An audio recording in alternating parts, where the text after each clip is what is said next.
Lastly, let's talk about record keeping. As a small quantity generator, you aren't required to keep as many different types of records as some of your large quantity generator neighbors. However, you are still required to keep certain records on site available for your inspector. These include receipts of waste pickups, including your Uniform Hazardous Waste manifests, consolidated manifest receipts, and any bills of lading. Generally, these documents must be kept for 3 years from the date of the pickup. You are also required to maintain emergency postings and planning documents on site, as well as any hazardous waste determination documentation that you may have for your waste streams. We'll discuss all of this documentation in the next slides. The first kind of waste document we'll discuss is the Uniform Hazardous Waste Manifest. Uniform Hazardous Waste Manifests are used for shipping all wastes that are not eligible to be sent on a consolidated manifest. You sign a copy called the Generator Initial Copy, which you can then keep on site. You will need to make a copy of this copy and send that to the Department of Toxic Substances Control Board, or DTSC. Once the waste is shipped and received by the receiving facility, they mail you a signed copy saying that they have received your waste. You will end up with two copies. The generator initial copy, this is the proof that you shipped the waste, and the designated facility to generator copy. This is your proof that the waste was received by the destination facility. One suggestion is that you staple the designated facility to generator copy to your generator initial copy when you receive it. You are required to keep this documentation for 3 years. If you do not receive the designated facility to generator copy within 45 days, it is on you, the generator, to contact the receiving facility to get a copy. This slide shows what a uniform hazardous waste manifest looked like. The generator is responsible for verifying everything in the top third of the manifest. Look at the red box that is labeled generator.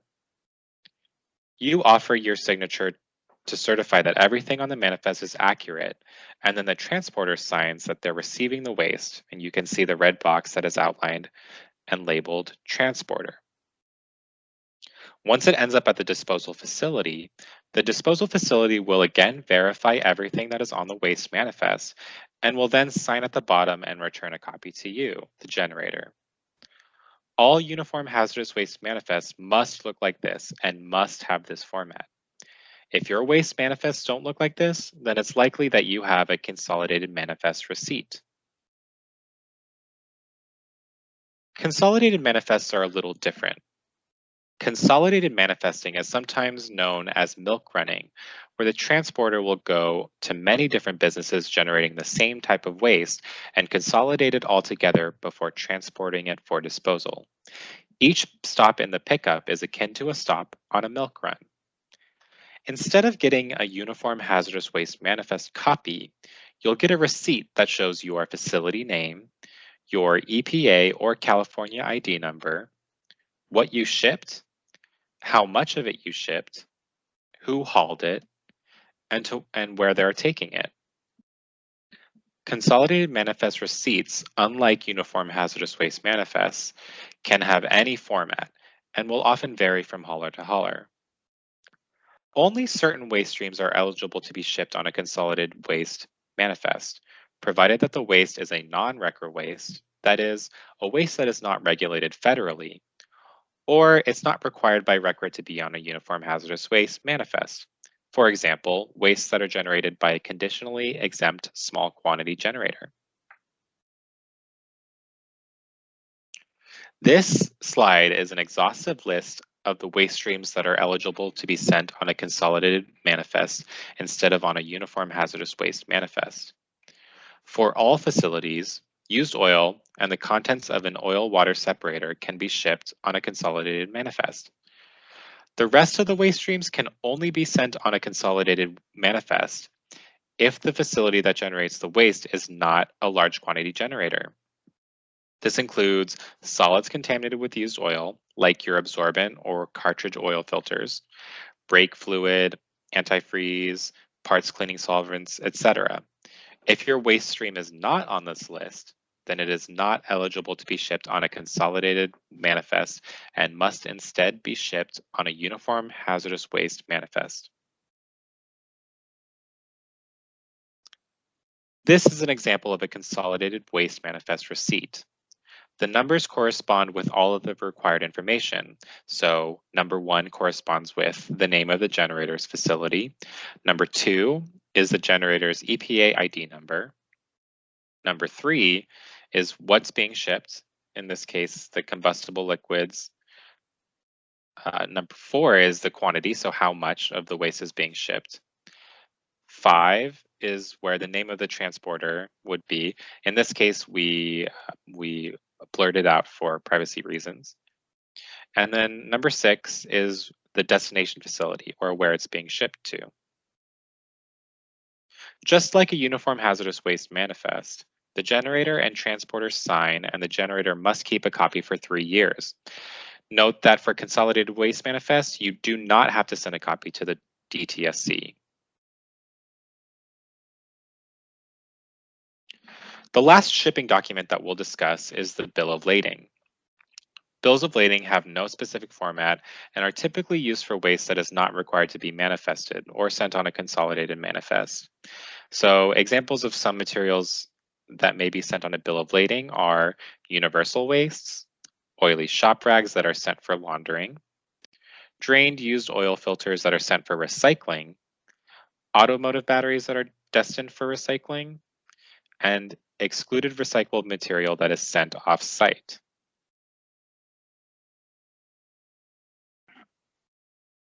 For drained used oil and fuel filters, you are required to keep all bills of lading on site for 3 years from the date of waste shipment, and they must include the name, address, and phone number for the generator, name, address, and phone number for the transporter, as well as the receiving facility. The bill of lading must also have the date and the quantity and size of each container that was shipped.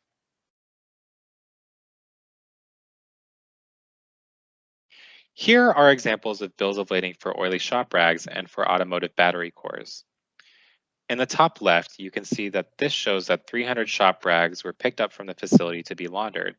And in the bottom right, you can see that the bill of lading shows that an automotive battery core was picked up from that facility. The last topic that we're going to cover is ID numbers. We briefly mentioned that ID numbers when talking about waste shipping documents, but we're going to go a little bit more in depth on ID numbers here. ID numbers are required for a facility which stores, treats, disposes of, or ships hazardous waste. ID numbers must be obtained and kept active by completing an annual verification questionnaire that is emailed by the DTSC. So therefore, it is important that contact information regarding your ID number is kept up to date. If you are a federal, small, or large quantity generator, you must obtain an EPA ID number from the US EPA, and the link to apply for that number is located on this slide. That's the recrainfo.epa.gov. All other generators in California must instead obtain a California ID number from the DTSC, and the link for that application is located on this slide as well. Note that each facility may have only one ID number, and the California ID numbers are site-specific and owner-specific. So if your business were to relocate, you would have to obtain a new California ID number for your business for that location. If you have 2 locations, each facility must have its own unique ID number as well. Lastly, let's talk about some of what we look for in our inspections. So typically when we perform our inspections, we want to look at a couple of different areas. For example, we want to look at your work areas and your storage areas. We take a look at your container labeling and marking. We take a look at the condition of your containers, whether you're properly closing the container when waste is not being added or removed.